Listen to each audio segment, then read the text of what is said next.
قائد اعظم محمد علی جناح کا یوم وفات انتہائی عقیدت و احترام سے منایا جا رہا ہے۔ بانی پاکستان قائد اعظم محمد علی جناح کا یوم وفات انتہائی عقیدت و احترام سے منایا جا رہا ہے۔ آج مختلف تقریبات میں بابا قوم محمد علی جناح کو بھرپور طریقے سے خراج عقیدت پیش کیا گیا۔ بانی پاکستان کے مزار پر آج مشہور شخصیات سمیت شہریوں کا حاضری دینے کا سلسلہ جاری رہے گا، جبکہ پھولوں کی چادریں بھی چڑھائی جائیں گی۔ بابا قوم کے یوم وفات کے سلسلے میں مختلف تنظیموں کی جانب سے ملک بھر میں سیمینار، مذاکروں اور دیگر تقریبات کا اہتمام کیا جائے گا۔ آج صبح سویرے وزیر اعلیٰ سندھ مراد علی شاہ نے اپنی کابینہ کے ہمراہ مزار قائد پر حاضری دی، فاتحہ خوانی کی اور پھولوں کی چادر چڑھائی۔ اس موقع پر مراد علی شاہ کا کہنا تھا کہ قائد اعظم کے اصولوں پر عمل کر کے ہی ملک کو ترقی اور استحکام دیا جا سکتا ہے۔ قائد اعظم کے خواب کی تعبیر نوجوانوں کی محنت اور عزم میں ہے۔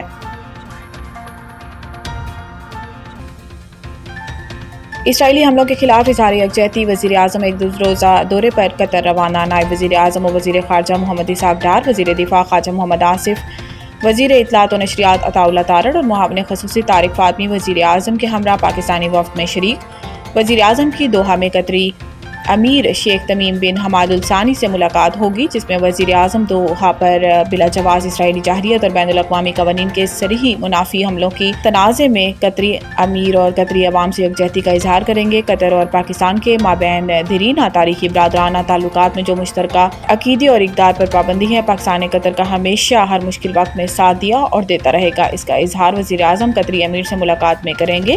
ملاقات میں اسرائیل کے خطے کے مختلف ممالک پر بلا جواز حملوں اور مسلسل جارحیت کے ساتھ ساتھ خطے میں امن کے قیام کے لیے مشاورت بھی ہوگی۔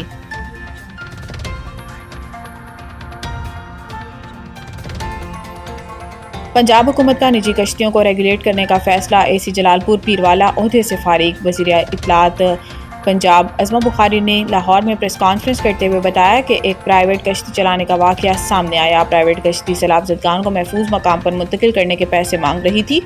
عظمہ بخاری کا کہنا تھا کہ سیلاب سے متاثرہ علاقوں میں نجی کشتیوں کو ریگولیٹ کیا جائے۔ نجی کشتیوں کی ادائیگی حکومت کرے گی۔ اب تمام پرائیویٹ کشتیاں حکومت کی نگرانی میں چلیں گی۔ انہوں نے کہا کہ کہا جاتا ہے کوئی آیا ہی نہیں، ہماری کوئی مدد نہیں کی گئی۔ 22 لاکھ افراد کو محفوظ مقامات پر منتقل کیا۔ ملتان میں 139 کشتیاں عوام کو ریسکیو کرنے میں مصروف ہیں۔ پنجاب سخت ترین آفت سے لڑ رہا ہے۔ اس طرح کے سویپنگ بیانات دینا کہ کوئی مدد نہیں آیا، یہ نامناسب ہے۔ ان کا کہنا تھا کہ سیاست کے لیے سیلاب کو استعمال کرنا نامناسب ہے۔ سیلاب کے حالات سے نکل کر ہم اسکور سیٹل کریں گے۔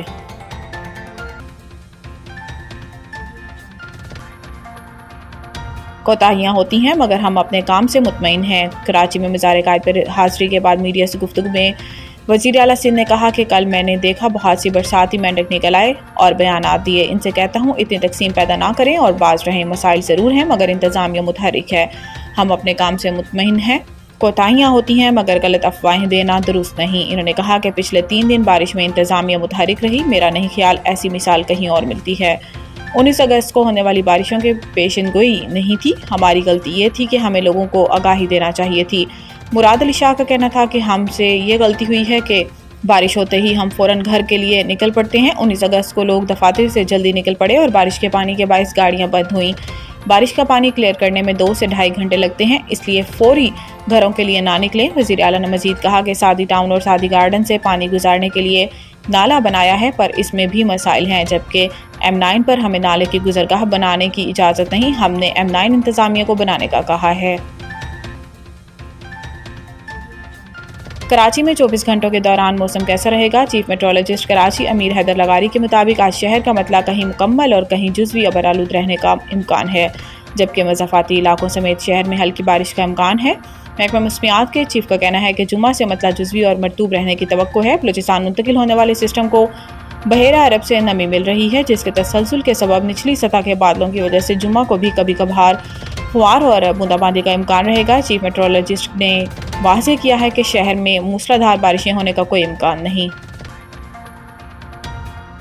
ایشیا کپ پاک بھارت میچ پر پابندی کی درخواست، بھارتی سپریم کورٹ کا بڑا فیصلہ۔ ایشیا کپ 2025 کے شیڈول کا اعلان ہونے کے بعد سے بھارتی شدت پسند حلقوں کی جانب سے پاک بھارت میچ کی مخالفت جاری ہے۔ بھارتی میڈیا کے مطابق پاک بھارت کی مخالفت حد سے بڑھتے ہوئے گزشتہ روز بھارتی سپریم کورٹ تک جا پہنچی، جہاں میچ پر پابندی کے لیے درخواست دائر کر دی۔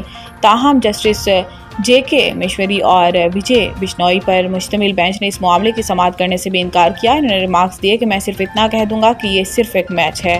واضح ہے کہ پاکستان اور بھارت کی ٹیموں کے درمیان 14 ستمبر کو دبئی میں میچ شیڈیول ہے۔ دونوں ٹیموں کے دوسرے راؤنڈ میں رسائی کی صورت میں 2 اور فائنل میں رسائی کی صورت میں تیسرا مقابلہ بھی متوقع ہے۔